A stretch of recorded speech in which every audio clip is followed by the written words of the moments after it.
104.7 The Cave, Mike the Intern on the phone with one of the vocalists of the band Hairball, coming to town, Gillioz Theater this Saturday night. Dave, thank you so much for taking your time with me this morning. I heard a lot about you guys, great things. If you love arena rock, you are going to love Hairball. Is that right?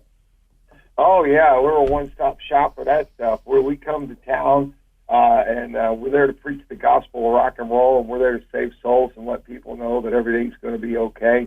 And we wear more makeup and bigger high heels than your sister and your mother and your aunt combined. So we're ready to go, man, and your grandma, if that matters. So. One of the things I think I love the most about Hairball is that you guys have more than one vocalist, and I think that's really cool because each guy has their own strength. You know what I mean? You're not going to have a guy that can do Brian Johnson really well, then turn around and do someone like Brian May. Or not Brian May,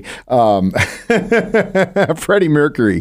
I don't know why I got that confused. Anyway, but you see what I'm saying? You have your strengths and your weaknesses as a performer, and I think what you guys do, bringing in different styles to the presentation, is extremely smart. Where's your wheelhouse at? Well, you explained it beautifully. My wheelhouse is the Brian Johnson and the Gene Simmons and the Dee Snider and Alice Cooper, the Quiet Riot and Cinderella, and those raspy voice singers. You can hear it in my voice now. We did a show last night on Monday.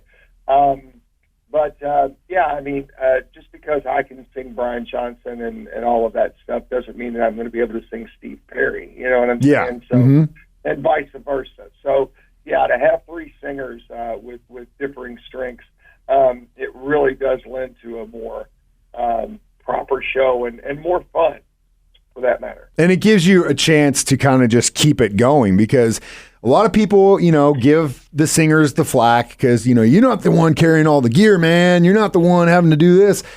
But the performer that fronts the band really has to sell it, and you have to sell it better than anyone else, and you are running a marathon forever how long that is. So I think it probably helps you guys to get a little bit of a breather in between those songs, to be honest with you. Well, yeah, what we were accustomed to back in the day, if we're being honest about it, we were used to playing 2.5-hour shows, three 1-hour set shows. That was common before we got into Hairball. And now we're down to about 38 minutes a piece a night. It does lend to a more powerful show because the energy level is so high from what you were used to doing that it allows you to be at your full capacity whenever you go out there, every time you go. But the changeovers are real quick. You have to be on point. The makeup has to be ready. Everything has to be 100% correct. And there's a lot that goes on backstage that people don't see. Is definitely, it's a crazy look back there. If you peek behind the curtain, you'd be like, wow, these guys are working hard.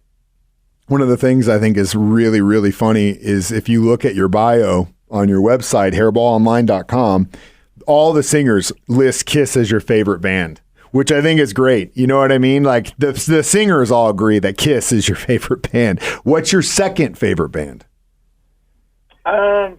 Probably AC/DC, and the reason behind that is, it's AC/DC. Come on. It doesn't get any better than that. I know. I agree. They don't write a bad song.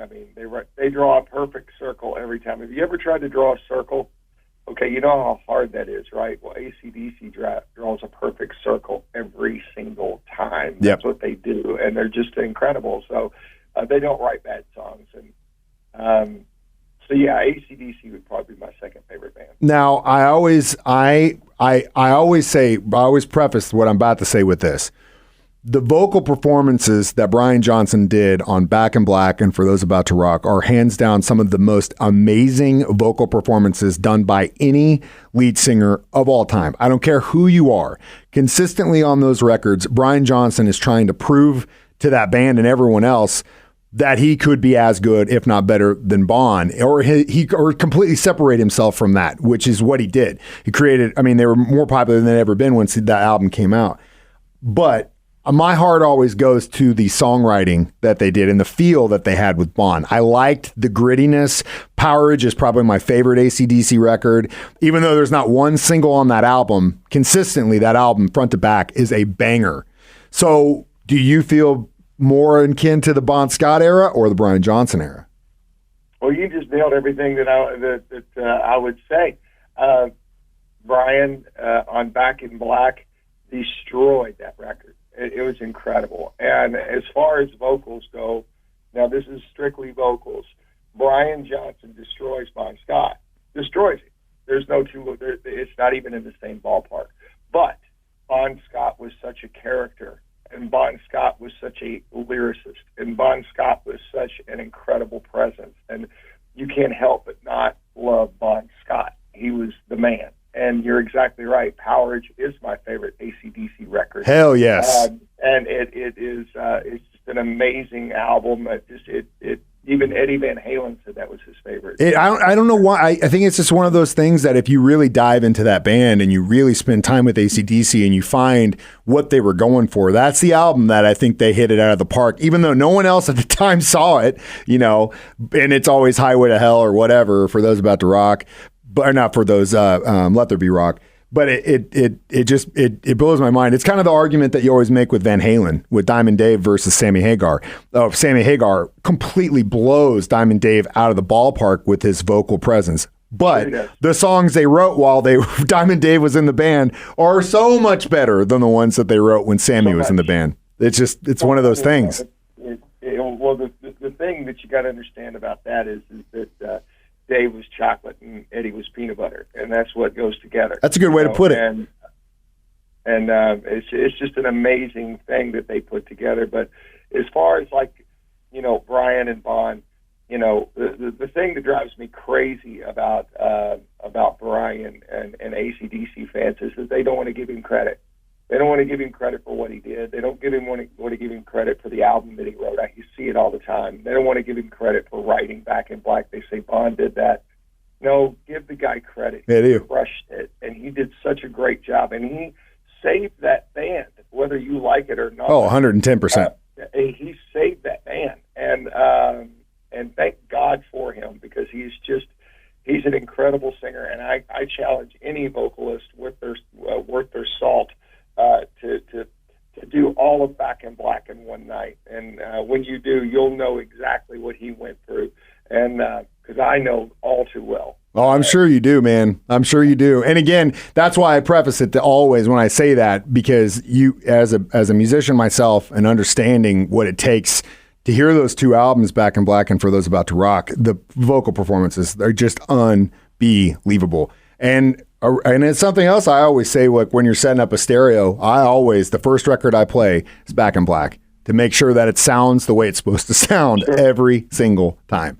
So I think you and I could spend the next 15 hours talking about AC/DC and the rock that you guys play. But the most important thing that you guys need to take away from this conversation is that Hairball is in Springfield, Gillioz Theater. We're giving away tickets during Guitar Hero Worship all this week.